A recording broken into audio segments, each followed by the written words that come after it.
এই প্রথমবার আপনারা শুনছেন মর্গান হাউজেলের লেখা সেম অ্যাজ এভার।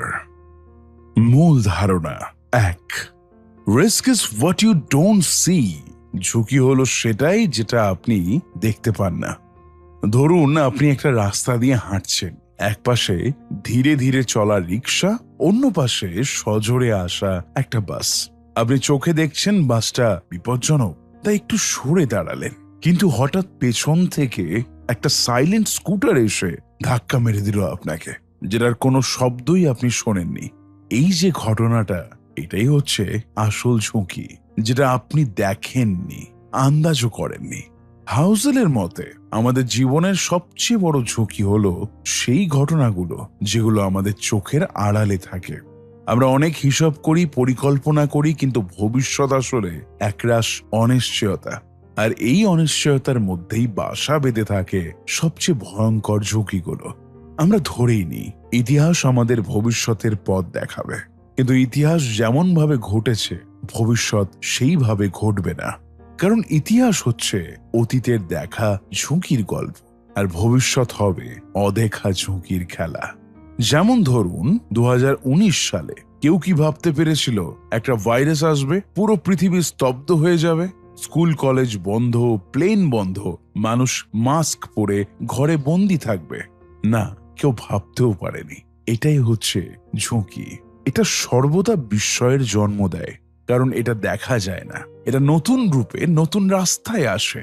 হাউজেল একটা শক্তিশালী দৃষ্টান্ত দেন।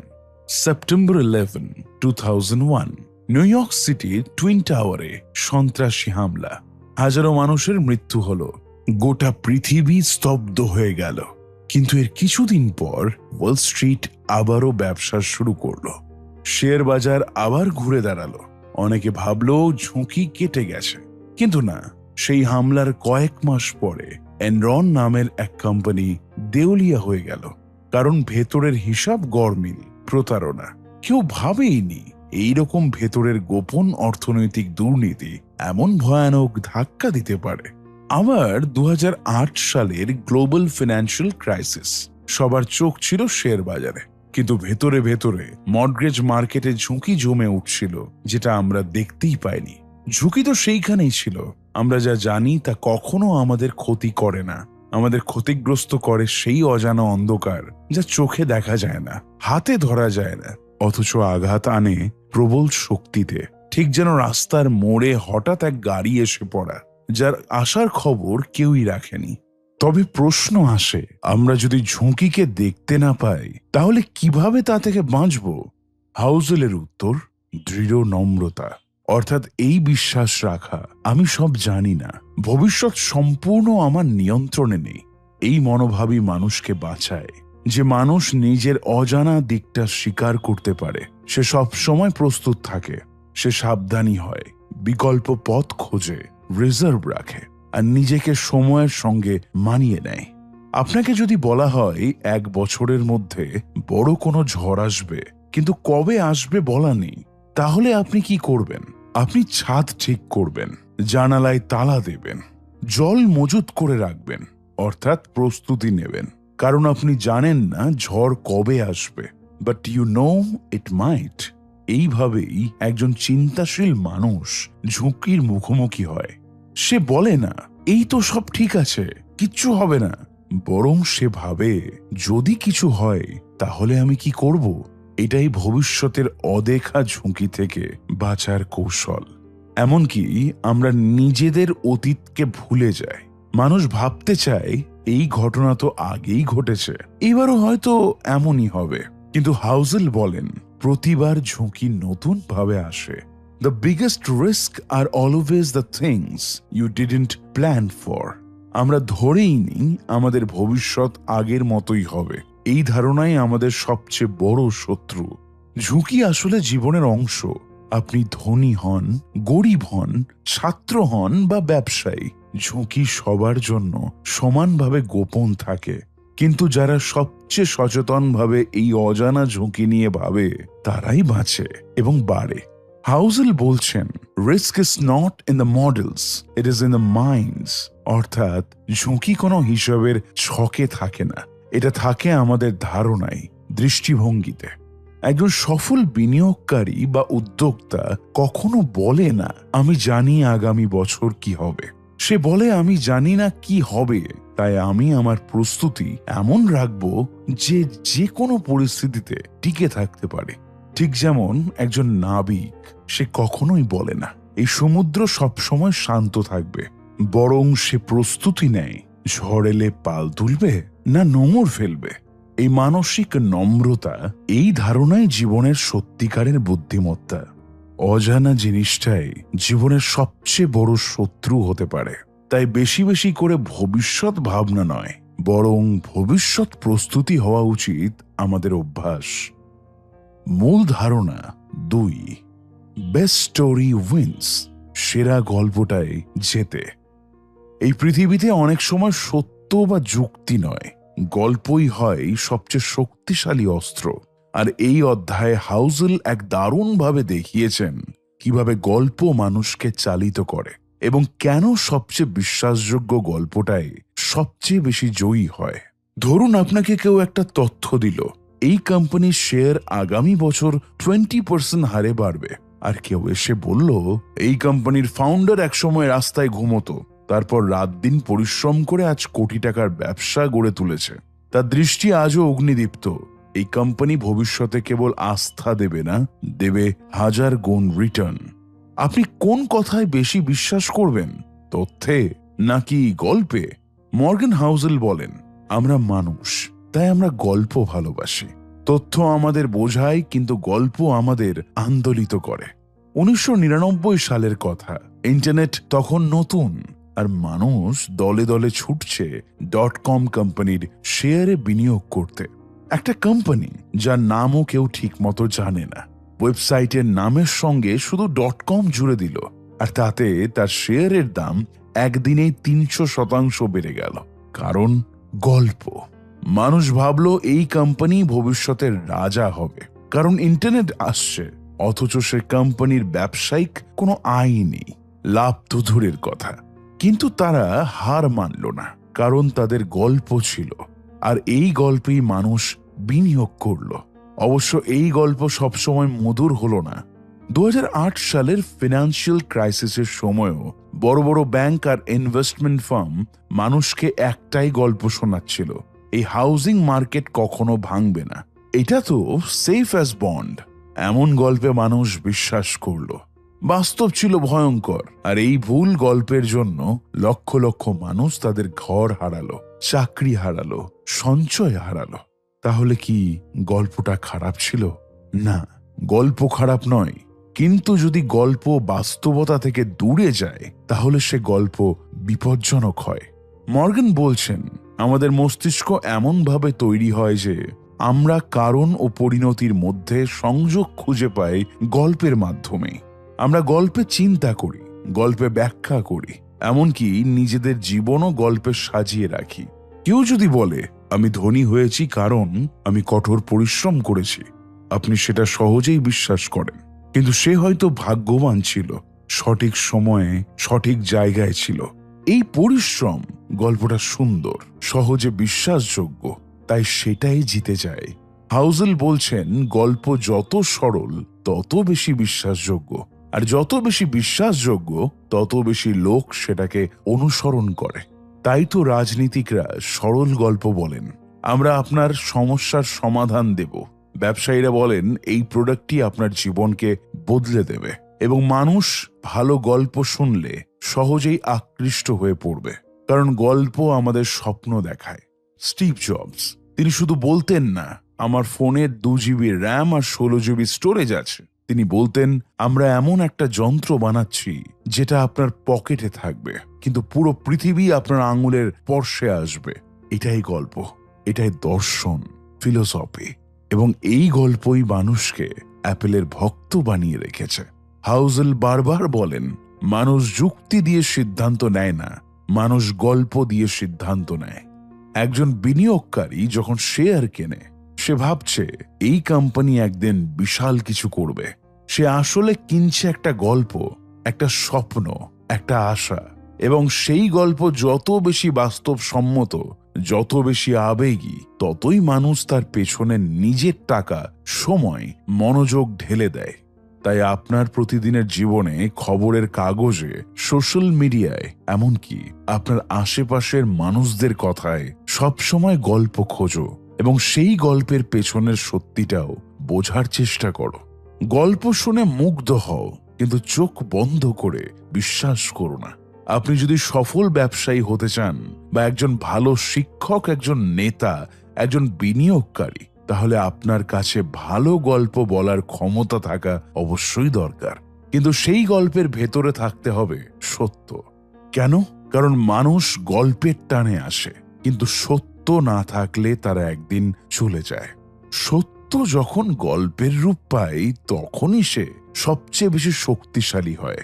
আর সবচেয়ে বিশ্বাসযোগ্য, বাস্তব সম্পন্ন গল্পটাই জিতে যায়। মূল ধারণা 3, come plants the seeds of crazy. চুপচাপ সময়ই সবচেয়ে বেশি বিপজ্জনক হয়।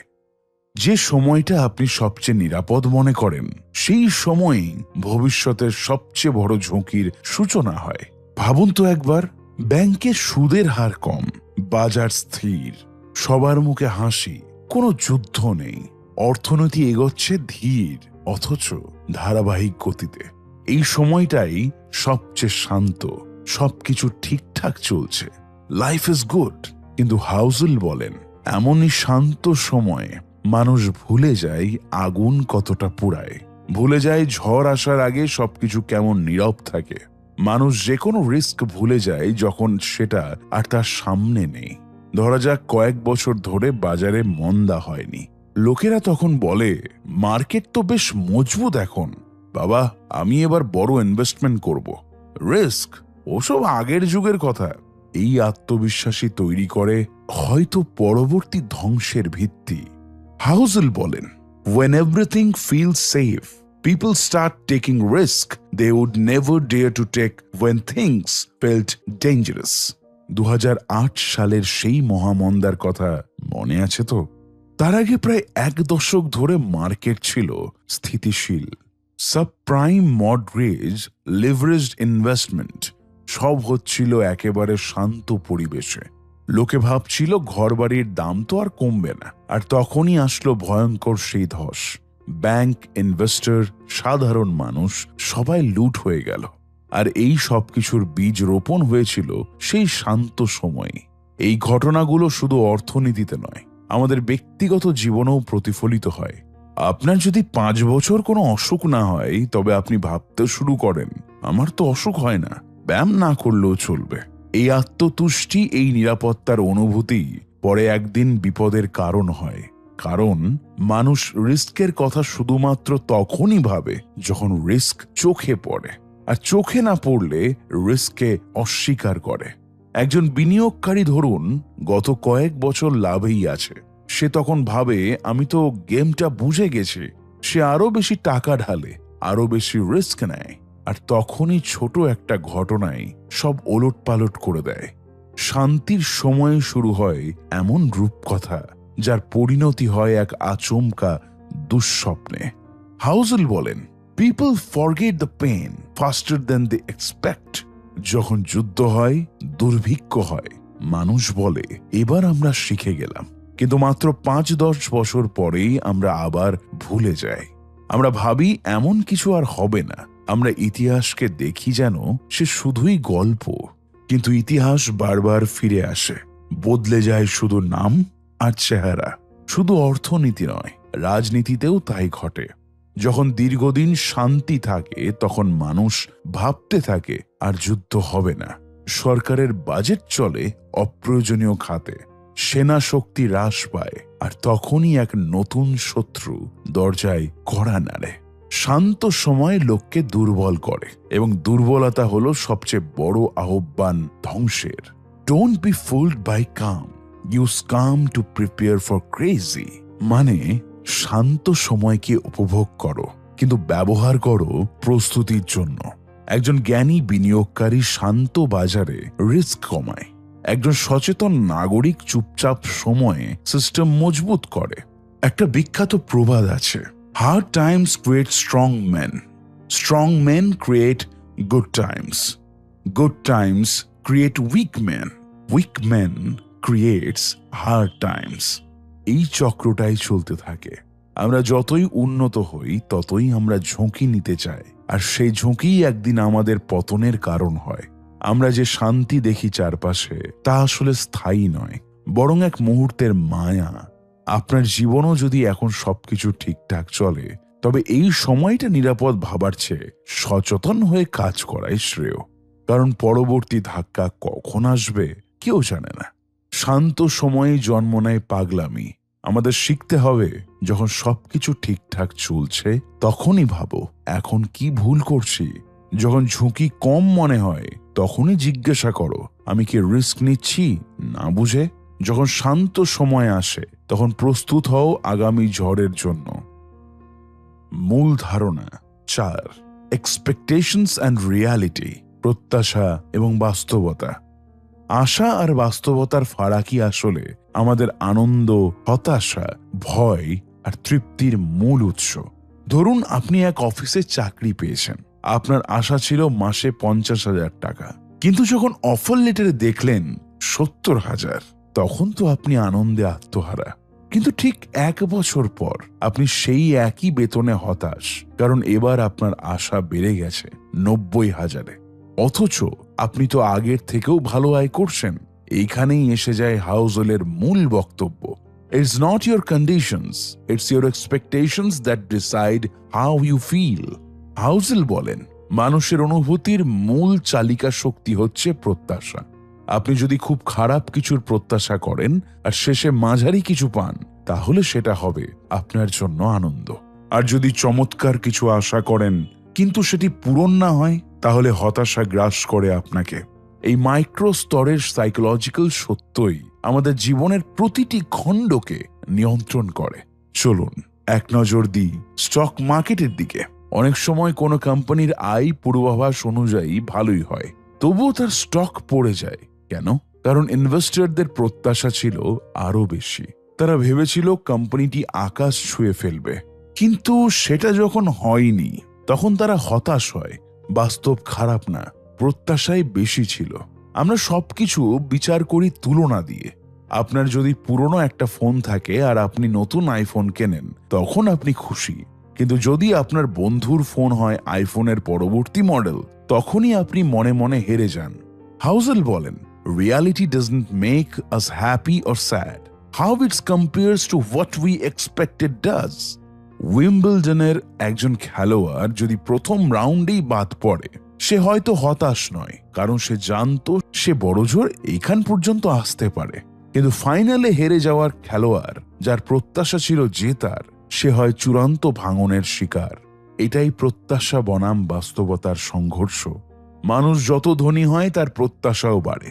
একজন 10 লক্ষ টাকা উপার্জনকারী মানুষ এক সময় তৃপ্ত থাকে না, কারণ সে তখন 20 লাখের দিকে তাকায়। আর এই অসীম প্রত্যাশার দৌড় মানুষকে সারা জীবন অস্থির করে রাখে। ধরুন কেউ একটি রোমান্টিক সম্পর্কের মধ্যে আছে। তার প্রত্যাশা, আমার পার্টনার সবসময় আমার সঙ্গে কথা বলবে, আমার খেয়াল রাখবে, সাপোর্ট করবে। কিন্তু বাস্তব জীবনে সম্পর্কের মধ্যে ঝগড়া আছে, ভুল বোঝাবুঝি আছে, ক্লান্তি আছে। তখনই সে ভাবে এই সম্পর্ক বুঝি ঠিক না। আসলে সম্পর্ক হয়তো ভালোই ছিল, প্রত্যাশাই বেশি ছিল। নিজের প্রত্যাশাকে ম্যানেজ করতে না পারলে কোনো কিছুর মাঝেই আনন্দ থাকবে না। তিনি বলেন, the ability to align expectations with reality is the true art of satisfaction. এটি শুধু মানসিক শান্তির চাবিকাঠি নয়, বরং বুদ্ধিমানের পরিচয়ও বটে। ধরুন একটা ব্যবসা মার খাচ্ছে, আপনি জানেন সময়টা কঠিন, আপনার প্রত্যাশাও সেই অনুপাতের নিচে থাকে। তখন যদি অল্প কিছু লাভ হয়, ইভেন আ স্মল উইন, তখন সেটা আপনার কাছে বড় প্রাপ্তি হয়ে দাঁড়ায়। এইভাবে প্রত্যাশাকে ম্যানেজ করাই বাস্তবের সঙ্গে মানিয়ে চলার উপায়। দ্বিতীয় বিশ্বযুদ্ধের সময় মানুষ জানত ভবিষ্যৎ অনিশ্চিত। তাদের প্রত্যাশা ছিল বেঁচে থাকাটাই যথেষ্ট। যুদ্ধ শেষে যখন শান্তি ফিরে আসে, তখন মানুষ প্রচণ্ডভাবে কৃতজ্ঞ হয়ে ওঠে। এই কৃতজ্ঞতা থেকে জন্ম নেয় পরিবার, শিল্প, অর্থনীতি, উদ্ভাবন, যা পরবর্তীতে পৃথিবীকে বদলে দেয়। আজকের দিনে সোশ্যাল মিডিয়া, ইনফ্লুয়েন্সার, মার্কেটিং সব মিলে আমাদের প্রত্যাশা আকাশ ছোঁয়া। এই গাড়ি না থাকলে আপনি সফল নন, এই ব্র্যান্ড না পড়লে আপনি পিছিয়ে। আর এই ভাবনা থেকেই জন্ম নেয় হতাশা, চাপ, মানসিক অবসাদ। হাউজেল আমাদের বলেন, একটু কম প্রত্যাশা করুন, তাহলেই বেশি আনন্দ পাবেন। মূল ধারণা 5, ডাজ নট কম্পিউট, হিসাব মেলে না। ধরুন একজন মানুষ $20,000 ধার করেছেন শুধু নিজের ভবিষ্যতের এক সংস্করণকে ভালো রাখতে। আপনি হয়তো মুচকি হেসে বলবেন, আরে ভাই, এমন কেউ করে নাকি? কিন্তু সত্যিটা হলো, আমরা সবাই সেটা করি। আমরা যখন ক্রেডিট কার্ডে টাকা খরচ করি বা স্টুডেন্ট লোন নিই কিংবা ভবিষ্যতের জন্য ইনভেস্ট করি, সবটাই হচ্ছে ভবিষ্যতের আমিকে কিছু সুবিধা দিতে আজকের আমিকে কষ্টে রাখা। এই ধারণাটাই অনেকের মাথায় ঢোকে না। বেশিরভাগ মানুষ জটিল জিনিসগুলো সহজভাবে বোঝার চেষ্টা করে। তারা চায় সবকিছু যেন নির্ভরযোগ্য, সোজা সাপটা এবং স্থায়ী হোক। কিন্তু জীবন তো তেমন নয়। জীবন জটিল, অস্পষ্ট, অনিশ্চিত। এই জটিলতা, এই অনির্ধারিততাই মানুষকে চিন্তায় ফেলে দেয়। এখানে একটা গল্প বলা যাক। একবার একজন ধনী ব্যক্তি, যার সবকিছুই ছিল, গাড়ি, বাড়ি, সম্মান, অর্থ, কিন্তু একদিন সে তার সমস্ত সম্পদ বিক্রি করে দিয়ে বৌদ্ধ সন্ন্যাসী হয়ে গেল। লোকজন অবাক, এ কেমন কাজ?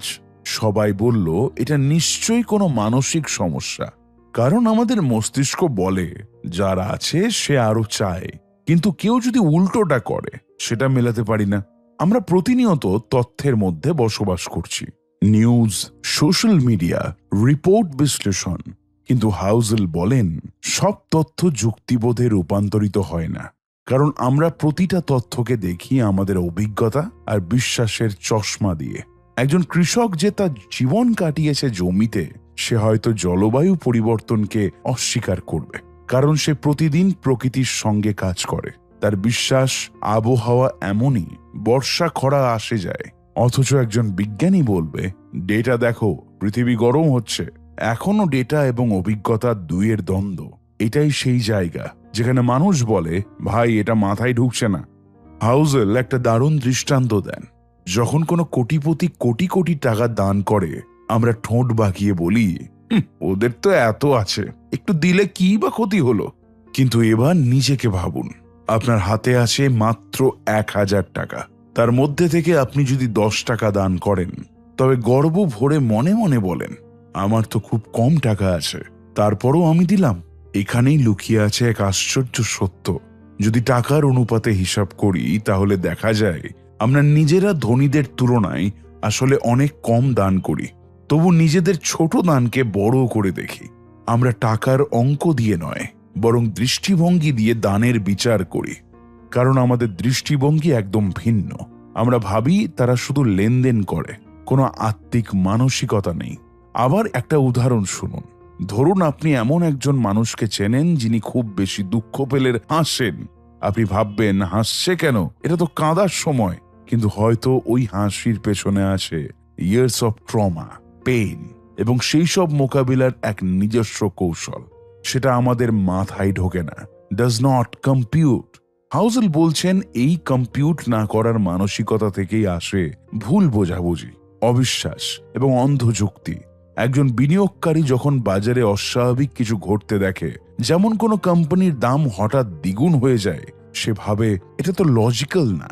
সে জায়গায় হাউজেল বলেন, যে বিষয়টা আপনার কম্পিউটারে ফিট হয় না, সেটা কিন্তু বাস্তবতা থেকে দূরে না। আপনি যে ফ্রেমওয়ার্কে বুঝতে চান, সেটা সীমাবদ্ধ। এই সীমাবদ্ধতা থেকেই আসে ভুল সিদ্ধান্ত, অহংকার এবং নিজের ভাবনার বৃত্তেই আটকে পড়া। তাহলে উপায় কি? জীবনের সবচেয়ে বড় শিক্ষা হলো, সবকিছু আপনার যুক্তির সঙ্গে মেলে না তার মানে এই না যে সেটা ভুল। মাঝে মাঝে আমরা যেটা বুঝি না সেটাই জীবনের বাস্তবতা। তাই খোলা মন, নম্রতা এবং অজানাকে গ্রহণ করার সাহসী মানুষকে পরিপক্ক করে। তিনি পরামর্শ দেন, আপনি যখন কোনো কিছুকে বুঝতে পারছেন না, তখন সেটাকে বাতিল করো না, বরং ভাবুন, আমার অভিজ্ঞতা হয়তো এইখানেই থেমে গেছে, কিন্তু এর বাইরেও একটা পৃথিবী আছে। জীবন এক অদ্ভুত গল্পের নাম। এখানে যা ঘটছে তার অনেকটাই আপনি আগে বুঝতে পারবেন না, কিন্তু তার মানে এই নয় যে তা ভুল। একজন মানুষ কেন তার চাকরি ছেড়ে পাহাড়ে চলে যায়? কেন কেউ ধনকুবের হয়েও সাদামাটা জীবন বেছে নেয়? কেন কেউ বারবার ব্যর্থ হয়েও চেষ্টা করে যায়? সব প্রশ্নের উত্তর কম্পিউট করবে না, কারণ মানুষ শুধুই যুক্তিবোধে চলে না, চলে অনুভব, স্মৃতি, আঘাত, আশা আর ভালোবাসার পেছনে। যেটা আপনি বুঝতে পারেন না সেটা বাতিল করবেন না। সেটা হয়তো আপনার ফ্রেমওয়ার্কের বাইরে, কিন্তু পৃথিবীর বাস্তবতার মধ্যেই আছে। সুতরাং চোখ বড় করে দেখুন, মন খোলা রাখুন, আর মনে রাখবেন সবকিছুর উত্তর আপনার কাছে থাকবে না। তবে প্রশ্ন করা, গ্রহণ করা আর শেখার মানসিকতায় আপনাকে আরো পরিপক্ক করে তুলবে। মূল ধারণা 6, it's suppose to be hard. কঠিন হওয়াটাই স্বাভাবিক। আমরা যখন জীবনের নানা কঠিন পরিস্থিতির সম্মুখীন হই, তখন আমাদের মনে এক ধরনের প্রশ্ন চলে আসে, জীবনটা কেন এত কঠিন? বা এটা কি কখনো ঠিক হবে না? অনেক সময় মনে হয় যদি জীবনের সমস্যা এতটা জটিল না হতো তবে কি আরো ভালো হতো না? কিন্তু সত্যি বলতে জীবন নিজেই এমন একটা প্রক্রিয়া যেখানে সাফল্য অর্জন বা উপভোগের অনুভূতি আসার জন্য কিছু না কিছু কঠিনতা বা বাধা আসতেই পারে। এটি স্বাভাবিক এবং এমনই হওয়া উচিত। জীবনে কঠিন সময় আসাটাই স্বাভাবিক। এটি এমন কিছু নয় যা এড়ানো সম্ভব। আমাদের সমাজ বা সংস্কৃতি যে সরলীকৃত বা দ্রুত ফল লাভের ধারণা প্রচার করে তা আসলে বাস্তবতার সঙ্গে অনেক দূরের বিষয়। তবে এই কঠিনতা আমাদের কাছে অনেক সময় অপ্রত্যাশিত এবং হতাশাজনক মনে হতে পারে। আমরা মনে করি যদি পরিস্থিতি এতটা জটিল না হতো বা এতটা প্রতিযোগিতা না থাকতো তবে কি আমাদের সফলতা আরো দ্রুত আসতো না? কিন্তু এই অধ্যায়ে হাউজেল আমাদের বোঝানোর চেষ্টা করেছেন যে যে কঠিনতা বা বাধাগুলো আমরা সম্মুখীন হই সেইগুলোই আমাদের জীবনের মূল এক্সপেরিয়েন্সের অংশ। আসল কথাটা হলো জীবনে সাফল্য পেতে হলে এই বাধাগুলোর মধ্যে দিয়েই যেতে হয়। এখন আপনি ভাবছেন এইসব কঠিনতাগুলো কেন আসে? মর্গান হাউজেল আমাদের বলেন, যত বেশি কঠিন কিছু অর্জন করতে চাইবেন ততই সেখানকার বাধাগুলো কঠিন হতে থাকবে। একটি সাধারণ উদাহরণ হিসেবে, সফল উদ্যোক্তা হওয়া বা শীর্ষ সাফল্যের শিখরে পৌঁছানো সহজ কাজ নয়। এতে অনেক সময় পরিশ্রম, ভুল এবং নানা ধরনের বিপত্তি আসে। যদি আমরা এই বাধাগুলো এড়িয়ে চলার চেষ্টা করি তবে আমরা কখনোই সাফল্যের আসল মানে বুঝতে পারবো না। আর এই মূল্যবান শিক্ষা অর্জন করতে আমাদের সেই বাধাগুলোর মধ্যে দিয়ে এগিয়ে যেতে হবে। কিন্তু প্রশ্ন, কেন এমনটা হয়? কেন সাফল্য এবং সুখ এতটা কঠিন? এর পেছনে রয়েছে একটি গভীর তত্ত্ব, যা হলো মানুষের মস্তিষ্কের প্রবৃত্তি। আমরা সহজ, সোজা এবং নিরবিচ্ছিন্নভাবে লাভবান হওয়ার প্রক্রিয়াকে পছন্দ করি, কিন্তু বাস্তবে জীবন তেমনভাবে চলে না। যে পথে আমরা কিছু অর্জন করতে চাই সেই পথে অনেক বাধা এবং চ্যালেঞ্জ আসবে, কারণ তা আমাদের অভিজ্ঞতা অর্জন এবং শক্তিশালী হওয়ার সুযোগ দেয়। আপনি নিশ্চয়ই নিজের জীবনে এমন অনেক মুহূর্তের কথা ভাবছেন যেখানে আপনি ভাবতেন এটা কি শেষ হয়ে যাবে না? হয়তো এটা ছিল আপনার কর্মজীবনে প্রথম বড় চ্যালেঞ্জ বা আপনার শিক্ষা জীবনের কোনো কঠিন পরীক্ষা। কিন্তু আপনার ব্যক্তিগত জীবনেও এমন কোনো মুহূর্ত ছিল যখন আপনি মনে করেছিলেন আপনি হয়তো আর পারছেন না? আপনি যেই সময়গুলো কঠিন পরিস্থিতির ভেতর দিয়ে গেছেন ঠিক সেখান থেকেই আপনি সবচেয়ে বেশি শিখেছেন। সেই অভিজ্ঞতায় আপনাকে মানসিক ও শারীরিকভাবে আরো শক্তিশালী করে তুলেছে। আসলে এসব কঠিন মুহূর্ত জীবনের অবিচ্ছেদ্য অংশ। এসব না থাকলে আজ আপনি যতটা প্রস্তুত ও দৃঢ় হয়েছেন তা কোনোদিনও সম্ভব হতো না। মর্গান হাউজেল আরো বলেন, কঠিন সময়গুলো আসলে আমাদের শেখায় আমাদের মানসিকতা কেমন হওয়া উচিত। যদি আমরা সবসময় সফলতার সহজ পথ খুঁজে থাকি তবে কখনোই জীবনের প্রকৃত গভীরতা আর তার প্রকৃত মূল্য বুঝতে পারবো না। কারণ সেই মুহূর্তগুলো আমাদের জীবনে সবচেয়ে কঠিন ছিল। সেগুলোর মধ্যে দিয়েই আমরা সবচেয়ে বড় শিক্ষা অর্জন করেছি। আপনি যখন একটা বড় লক্ষ্য বা ইচ্ছা নিয়ে এগোচ্ছেন তখন আপনি জানবেন না সেই পথে বাধা আসবেই, কিন্তু এই বাধাগুলোর প্রতি আমাদের দৃষ্টিভঙ্গি যদি বদলে যায় তবে আমরা বুঝতে পারবো এগুলো আসলে আমাদের জন্য কোনো ধরনের বাধা নয়, বরং এগুলো আমাদের শক্তি এবং ধৈর্য অর্জনের সুযোগ। আসল কথা হলো জীবন কখনোই সহজ হবে না, এটা শুধু কঠিন হবে। কিন্তু এই কঠিনতার মধ্যে দিয়েই আমাদের সেরা সংস্করণ বেরিয়ে আসে।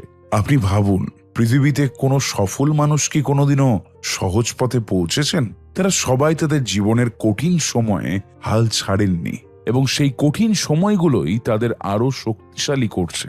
আমাদের জীবনে কোনো কিছু অর্জন করতে গেলে সেই কঠিন সময়গুলোকেই আমাদের বন্ধু হিসেবে গ্রহণ করতে হবে। মূল ধারণা 7, টু মাচ, টু সুন, টু ফাস্ট। অনেক বেশি, খুব দ্রুত, খুবই শীঘ্রই। আমাদের জীবনের প্রতিটি মুহূর্তেই ঘটে চলেছে পরিবর্তন। প্রযুক্তির অগ্রগতি, সামাজিক চাহিদার রদবদল কিংবা অর্থনৈতিক পরিস্থিতির ওঠানামা, এই পরিবর্তনগুলো আমাদের সামনে নতুন নতুন সম্ভাবনার দরজা খুলে দেয়। কিন্তু একই সঙ্গে তাদের গতি ও তীব্রতা মাঝে মাঝে আমাদের নিয়ন্ত্রণের বাইরে চলে যায়। আধুনিক যুগে অন্যদের মতো সফল হতে এবং দ্রুত কিছু অর্জন করতে আমরা এমন একটা মানসিকতায় চলে আসি যা আমাদের স্বাস্থ্যের উপর প্রভাব ফেলে এবং আমাদের জীবনযাত্রাকে ক্ষতিগ্রস্ত করতে পারে। আমরা সবকিছু দ্রুত করতে চাই। এই তাড়াহুড়োর মধ্যেই আমরা ভুলে যাই যে কিছু কাজের জন্য সময় এবং পরিশ্রম প্রয়োজন। আজকের দিনে যারা দ্রুত সবকিছু অর্জন করতে চান তাদের একটা প্রলুব্ধকর অনুভূতি থাকে। তারা মনে করেন যে যত দ্রুত আমি এগোবো তত বেশি ফল পাব। কিন্তু বাস্তবে এই অনেক বেশি খুব দ্রুত পরিকল্পনা কখনোই স্থায়ী লাভের দিকে নিয়ে যায় না। বড় ও দীর্ঘমেয়াদী লক্ষ্যগুলোর জন্য গতি নয়, বরং ধৈর্য এবং সময় প্রয়োজন। দ্রুত এগিয়ে যাওয়ার মধ্যে আছে বিপদ, কারণ আপনি যখন সময়কে কমান তখন আপনি অন্য বিষয়গুলোর দিকে যথেষ্ট মনোযোগ দিতে পারেন না। ফলে ভুল সিদ্ধান্ত নেওয়া হতে পারে, যার পরিণতি দীর্ঘমেয়াদে খারাপ হতে পারে। এখানে একটি গুরুত্বপূর্ণ কথা বলা হয়েছে, যেটা হলো বড় লক্ষ্যের দিকে ছোট ছোট পদক্ষেপে এগিয়ে যাওয়া। যদিও আমরা এখন খুব দ্রুত সবকিছু করতে চাই, তবুও আমাদের মনে রাখা উচিত যে দীর্ঘমেয়াদী ফলাফলগুলো আসে সঠিক সময়ে এবং ধারাবাহিক প্রচেষ্টার মাধ্যমে। অন্যরা কি করছে সেটা দেখার পরিবর্তে আপনি নিজের গতিতে চলুন। আমাদের নিজেদের পথ চিহ্নিত করতে হবে এবং নিজের গতি অনুযায়ী চলতে হবে। একটি সাধারণ উদাহরণ হতে পারে একটি ছোট ব্যবসা বা স্টার্টআপ। শুরুতে যদি আমরা দ্রুত বড় কিছু করার চেষ্টা করি, তা আমাদের ব্যবস্থাপনা এবং শক্তি বিনষ্ট করতে পারে। তবে যদি আমরা ছোট পদক্ষেপে চলতে পারি, সঠিক সময়ে ব্যবসার দিকে মনোযোগ দিতে পারি, তবে ধীরে ধীরে বড় সফলতা আসবে। যত দ্রুত আমরা যেতে চাই ততই বেশি চাপ অনুভব করি। মর্গান হাউসেল আমাদের স্মরণ করিয়ে দেন যে তাড়াহুড়ো একসময় আমাদের পরিণতিতে নেগেটিভ প্রভাব ফেলতে পারে।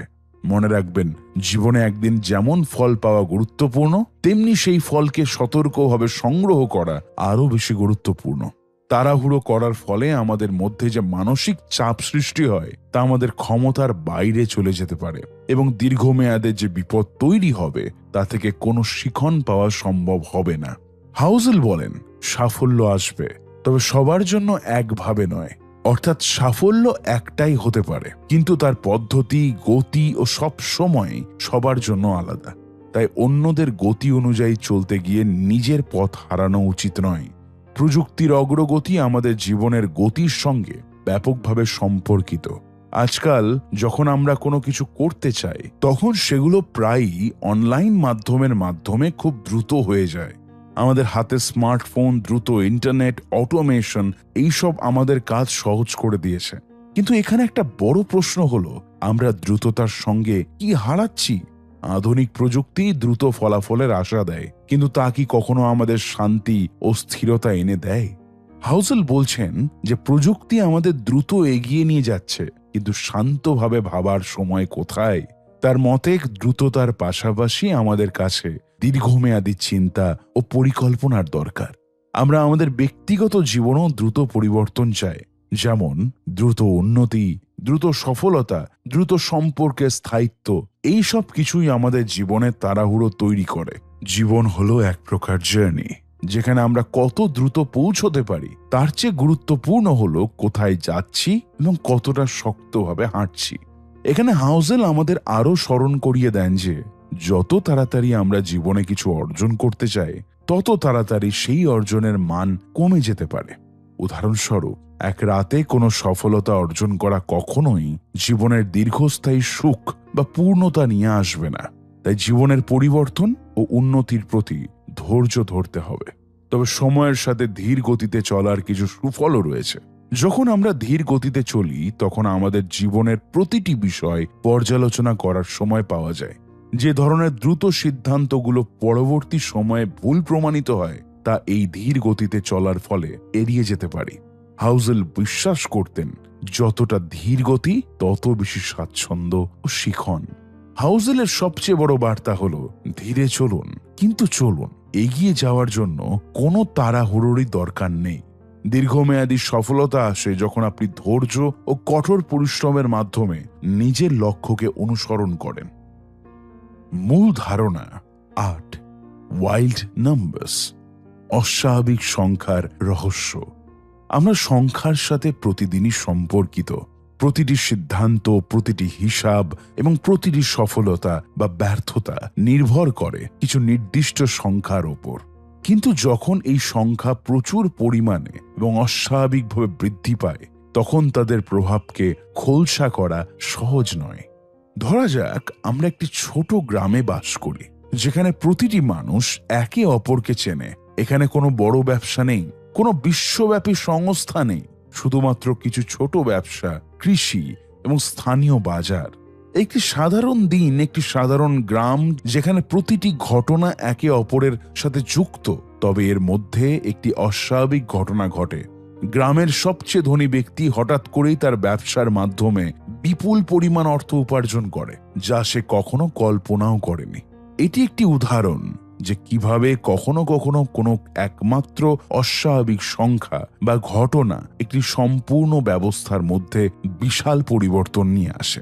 মর্গান হাউজেল এখানে এমনই কিছু অস্বাভাবিক সংখ্যার দিকে আমাদের দৃষ্টি আকর্ষণ করেছেন যা সাধারণ মানুষের জন্য অবাস্তব মনে হলেও সেগুলোর প্রভাব বিশ্বকে চিরকাল বদলে দিতে পারে। আমাদের জীবনে কখনো কখনো এমন সব সংখ্যা বা ডেটা আসে যা একেবারে নতুন, অস্বাভাবিক এবং আমাদের চিন্তা করার পরিসরকে বিস্তৃত করে। এই সংখ্যাগুলো কখনো কখনো অতিরিক্ত, কখনো কখনো অবিশ্বাস্য, কিন্তু এগুলোর সাথে কাজ করতে শিখতে হবে। এগুলো কোনো প্যাটার্ন বা সাধারণ নিয়মের বাইরে থাকে এবং এটি আমাদের সিদ্ধান্ত গ্রহণের পদ্ধতিকে নতুনভাবে ভাবতে শেখায়।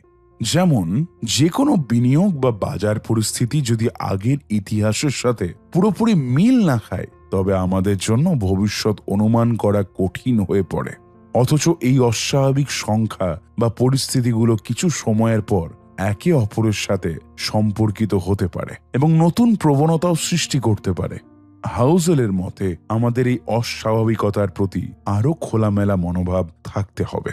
তবে অস্বাভাবিক সংখ্যা শুধু পজিটিভ নয়, এর বিপরীত দিকও থাকে। একটি উদাহরণ হোক 2008 সালের অর্থনৈতিক সংকট। এই সংকট ছিল একটি প্রমাণ যে কখনো কখনো কোনো নির্দিষ্ট ক্ষেত্রের ওয়াইল্ড নাম্বারস অর্থাৎ অস্বাভাবিক সংখ্যা আমাদের জীবনকে তছনছ করতে পারে। যেমন ঋণের অস্বাভাবিক বৃদ্ধি, বাজারের অস্বাভাবিক পতন এবং বিনিয়োগের বিশাল ক্ষতি। হাউজেল এই ধরনের পরিস্থিতির গভীরে গিয়েও দেখেন এবং তিনি বলেন, আমাদের সিদ্ধান্তগুলো যেন অতীতের ধারাবাহিকতায় না হয়, বরং এই অস্বাভাবিক মুহূর্তগুলোর মধ্যে আমাদের আরো সাবধানতা অবলম্বন করা উচিত। এখানে মর্গান হাউজেল একটি গুরুত্বপূর্ণ কথা বলেন। অস্বাভাবিক সংখ্যাগুলি আমাদের বাস্তবতাকে পরিবর্তন করার শক্তি রাখে, তবে আমাদের সেই পরিবর্তনকে বোঝা এবং প্রস্তুতি নিতে হবে। এর মধ্যে রয়েছে বড় ঝুঁকি এবং দুর্দান্ত সুযোগ। আমাদের কাজ হলো সঠিক সময়ে সঠিক সিদ্ধান্ত নেওয়া, যাতে সেই অস্বাভাবিক সংখ্যাগুলোর বিরুদ্ধে আমরা ক্ষতির পরিবর্তে লাভ অর্জন করতে পারি। যে কোনো অস্বাভাবিক সংখ্যা শুধু কিছু অগাছালো সংখ্যা নয়, বরং তা একটি গভীর অর্থপূর্ণ ইঙ্গিত। অনেক সময় দেখা যায় কোনো একটি সংকট বা পরিস্থিতি অনেক মানুষকে একসাথে ধাক্কা দেয় এবং তারা সেখান থেকে নতুন পথ খুঁজে বের করতে বাধ্য হয়। এখানেও একটি গুরুত্বপূর্ণ দিক হলো অস্বাভাবিক পরিস্থিতির কারণে যে পরিবর্তন আসে সেটি শুধুমাত্র সময়ের সাথে সাথে আরো বড় আকার ধারণ করে। বিশ্ব অর্থনীতি বা প্রাকৃতিক দুর্যোগের কথা ভাবুন। যখন বড় একটি প্রাকৃতিক বিপর্যয় ঘটে তখন তার ক্ষতির পরিমাণ একেবারে বিশাল হয়ে ওঠে, কিন্তু সেই বিপর্যয়ের পর যে পুনর্গঠন বা পুনরুদ্ধারের প্রক্রিয়া শুরু হয় সেটি আরো বৃহত্তর ধারা সৃষ্টি করে। এটাও একটি উদাহরণ যে অস্বাভাবিক সংখ্যাগুলো ছোট হলেও তাদের দীর্ঘমেয়াদী প্রভাব অনস্বীকার্য। আমরা মনে করি কোনো বিশেষ সংখ্যা বা পরিসংখ্যান আমাদের ভবিষ্যৎকে সহজ করে দিতে পারে, কিন্তু তিনি জানান অতিরিক্ত আশাবাদী হয়ে ওঠা আমাদের বিপদ ডেকে আনতে পারে। এই ধরনের আশাবাদী মনোভাব আমাদেরকে দ্রুত সিদ্ধান্ত নিতে এবং সময় মতো কৌশল তৈরি করতে বাধ্য করে, যা শেষ পর্যন্ত ভুল হতে পারে। সংখ্যা কখনো কখনো আমাদেরকে ভুল পথ দেখাতে পারে। যখন আমরা শুধু অস্বাভাবিক সংখ্যাগুলোর দিকে তাকিয়ে তাদের ওপর ভিত্তি করে সিদ্ধান্ত নিই, তখন আমরা প্রকৃত পরিস্থিতি এবং দীর্ঘমেয়াদী প্রভাবগুলিকে খেয়াল করি না। আমরা যদি অতিরিক্ত আশাবাদী হই, তবে সেই অস্বাভাবিক সংখ্যার প্রকৃত ফলাফল বুঝতে পারব না এবং তা আমাদের কাছে ধ্বংসাত্মক হতে পারে। অশেষ এই সংখ্যাগুলোর দিকে তাকালে আমরা বুঝতে পারি যে পৃথিবী কখনো কখনো অস্বাভাবিক সংখ্যা এবং ঘটনার প্রতি প্রস্তুত নয়। কিন্তু এই অস্বাভাবিকতাকে উপেক্ষা করা উচিত নয়, বরং আমাদের উচিত তাদের দিকে খোলামেলা দৃষ্টিতে তাকানো, যাতে আমরা সঠিক সিদ্ধান্ত গ্রহণে সক্ষম হতে পারি। পরিশেষে মর্গান হাউজেল আমাদের শিখিয়ে দেন সংখ্যার পরিবর্তনশীলতা এবং অস্বাভাবিকতাকে যদি সঠিকভাবে বুঝে কাজে লাগানো যায়, তবে আমরা আমাদের জীবনে অবিশ্বাস্য সাফল্য অর্জন করতে পারি। এটি শুধু বিনিয়োগের ক্ষেত্রেই নয়, বরং আমাদের প্রতিদিনের জীবনযাত্রাও প্রযোজ্য। আমাদের কাছে যে অস্বাভাবিক কিছু সংখ্যা বা ঘটনা আসে, তা হয়তো ভবিষ্যতের পরিবর্তনের ইঙ্গিত দেয়। সেই পরিবর্তনকে স্বীকার করে এগিয়ে যাওয়াই আমাদের জন্য সঠিক পথ। সময় প্রতিটি জীবনের একটি অমূল্য সম্পদ। আমরা প্রত্যেকে সময়ের সাথে একরকম সম্পর্ক তৈরি করি, কিন্তু কখনো কখনো সময়ের সঠিক ব্যবহারে গুরুত্ব আমাদের কাছে অস্পষ্ট হয়ে যায়। ধরা যাক আপনি একটি ছোট শহরের বাসিন্দা। শহরের চারপাশে রয়েছে সুন্দর পাহাড়, নদী এবং একটুকু বাজার। এখানকার মানুষরা সাধারণত খুব ধীর গতিতে জীবনযাপন করে। তাদের সময়ের ধারণা একেবারে আলাদা। এখানে সবাই এমনভাবে চিন্তা করে যে আগামী 20 বছর পর কি হবে তার কোনো তাড়া নেই। তারা জানে জীবন একদিনে বদলে যায় না, আর কিছু কিছু জিনিসের জন্য অনেক অপেক্ষা করতে হয়। এখন যদি আপনি এই ছোট শহরের বাইরে বড় শহরে যান, সেখানে আপনি দেখবেন সময়ের প্রতিটি মানুষের দৃষ্টিভঙ্গি পুরোপুরি ভিন্ন। সেখানে সবাই নিজের জীবনে ত্বরিত পরিবর্তন চায় এবং কোনো এক বছরের মধ্যে তারা কি করতে পারে তার পুরো হিসাব কষে। এই বৈষম্যই মূলত টাইম হরিজন্স বা সময় পরিধি এর ধারণাকে বোঝায়। আমাদের দৃষ্টিভঙ্গি এবং সিদ্ধান্ত নেওয়ার পদ্ধতি সময়ের প্রেক্ষিতে পরিবর্তিত হয়। মর্গান হাউজেল এই অধ্যায়ে বিষয়টি বিস্তারিতভাবে ব্যাখ্যা করেন। সময়ের পরিধি বা টাইম হরিজন একটি গুরুত্বপূর্ণ বিষয় যা আমাদের জীবনের সিদ্ধান্ত, বিনিয়োগ এবং দৈনন্দিন পরিকল্পনায় বড় প্রভাব ফেলে। এটি মূলত সেই সময়ের দৈর্ঘ্য বা পর্যায় বোঝায় যে সময়ের মধ্যে আমরা কোনো নির্দিষ্ট সিদ্ধান্তের ফলাফল আশা করি। মর্গান হাউজেল বলেন, যদি আমরা আমাদের সময়ের দৃষ্টিভঙ্গি পরিবর্তন করতে পারি, তবে আমরা আরো ভালো সিদ্ধান্ত নিতে পারব। ধরি, যদি আপনার কাছে একটি ছোট 1 বছরের সময় থাকে, তবে আপনার সিদ্ধান্তগুলো ততটাই তাড়াহুড়ো করে নেওয়া হবে। আপনি তাড়াতাড়ি লাভ পেতে চাইবেন। কিন্তু যদি আপনার কাছে 20 বছরের সময় থাকে, তবে আপনি ধীরে ধীরে এবং কৌশলগতভাবে সিদ্ধান্ত নেবেন। সময়ের পরিধি বড় হলে আপনার চিন্তা ভাবনা গভীর হবে এবং আপনি ঝুঁকি নিতে ভয় পাবেন না। হাউজেল এই অধ্যায়ে দেখিয়েছেন যে বিভিন্ন মানুষের সময়ের ধারণা এবং এটি তাদের বিনিয়োগের পদ্ধতি, ব্যক্তিগত জীবন এবং দৈনন্দিন পরিকল্পনার মধ্যে বড় প্রভাব ফেলে। সে কারণে সময় পরিধির গুরুত্ব অতিরিক্ত। আমাদের অনেক সময় এমন ধারণা থাকে যে অধিক সময় থাকলে সবকিছু ভালো হবে, কিন্তু আসলে ব্যাপারটি একটু ভিন্ন। সময়কে কেবল অধিক মনে করা ঠিক নয়, বরং সেটা কিভাবে ব্যবহার করা হচ্ছে সেটাকে বোঝা উচিত। ধরা যাক আপনি 20 বছর ধরে আপনার একটি স্টক পোর্টফোলিও মেনটেন করে রাখছেন, তবে আপনি এমন একটি পরিকল্পনা গ্রহণ করবেন যা ধীরে ধীরে আপনাকে লাভের দিকে নিয়ে যাবে। আপনি হয়তো ঝুঁকি গ্রহণ করবেন না, কারণ আপনি জানেন সময় আপনার পক্ষে থাকবে। কিন্তু অন্যদিকে যদি আপনি খুব দ্রুত লাভ চান, তবে সেই পরিকল্পনা হয়তো 1 বছর বা তার কম সময়ে একটি বর্ধিত লাভ দেয়, তবে তা দীর্ঘমেয়াদে স্থিতিশীল নাও হতে পারে। মর্গান হাউজেল এখানে সময়ের ধারণাকে বিশ্লেষণ করতে গিয়ে বলেন, একদিকে আমাদের অল্প সময়ের সিদ্ধান্তগুলো দ্রুত ফল দেয়, কিন্তু দীর্ঘ সময়ের পরিকল্পনা স্থিতিশীল এবং মজবুত হয়। এই অধ্যায়ে বিশেষভাবে সময়ের পরিধির গুরুত্ব বোঝানো হয়েছে বিনিয়োগের ক্ষেত্রে। হাউজেল বলছেন, একজন বিনিয়োগকারী যদি জানে তার সামনে 10 থেকে 20 বছরের সময় রয়েছে, তবে সে সময়ের মধ্যে প্রকৃত উন্নতি এবং লাভ দেখে তার সিদ্ধান্ত পরিবর্তন করবে। তবে যদি বিনিয়োগকারী কেবল 1 বছরের মধ্যে লাভ দেখতে চায়, তবে সে উচ্চ ঝুঁকি নিতে পারে বা তার বিনিয়োগের পরিকল্পনা তাড়াতাড়ি পরিবর্তন করতে পারে। হাউজেল বলেন, এই দুই ধরনের বিনিয়োগকারী একে অপরের থেকে সম্পূর্ণ আলাদা, কারণ তাদের সময়ের দৃষ্টিভঙ্গি ভিন্ন। তবে প্রশ্ন আসে, অধিক সময়ের পরিধি কি সব সময় ভালো? মর্গান হাউজেল বলেন, না, সময়ের পরিধির ওপর ভিত্তি করে আমাদের সিদ্ধান্ত নিতে হবে।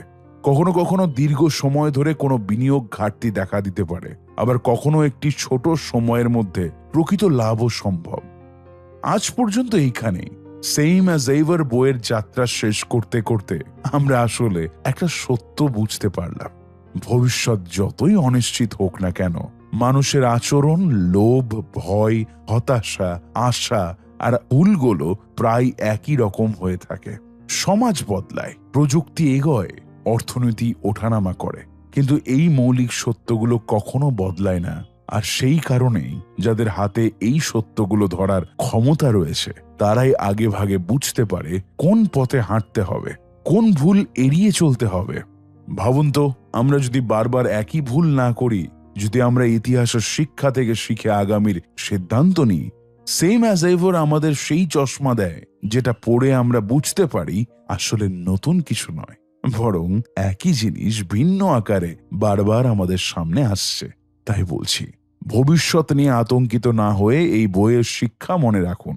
লোভ নিয়ন্ত্রণ করতে হবে, ভয়কে চিনতে হবে, প্রলোভনের ফাঁদ বুঝতে হবে। তাহলেই আমরা অন্ধকারেও আলোর দিশা খুঁজে পাব। শেষ করার আগে একটাই কথা বলবো, ভবিষ্যৎ নিয়ে দুশ্চিন্তা নয়, বরং মানুষের চিরন্তন স্বভাবগুলোকে বুঝুন। কারণ যেমন মর্গান হাউজেল বলেছিলেন, সেম অ্যাজ এভার, সবকিছু বদলায়, কিন্তু কিছু জিনিস সবসময় একই থাকে, আর সেই সত্যগুলোই আপনাকে এগিয়ে নিয়ে যাবে। আজ পর্যন্ত অডিফিলে মর্গান হাউজেলের সাইকোলজি অফ মানির সফলতার পর এই নতুন প্রেজেন্টেশন আপনাদের কেমন লাগলো অবশ্যই কমেন্ট করে জানাতে ভুলবেন না। কি শিখলেন এই বই থেকে কমেন্টে লিখুন। ভালো লাগলে সবার সাথে শেয়ার করুন, সাবস্ক্রাইব করে প্রত্যেকটি অডিও বুক শুনতে থাকুন প্রতিনিয়ত। ধন্যবাদ, ভালো থাকবেন, সুস্থ থাকবেন।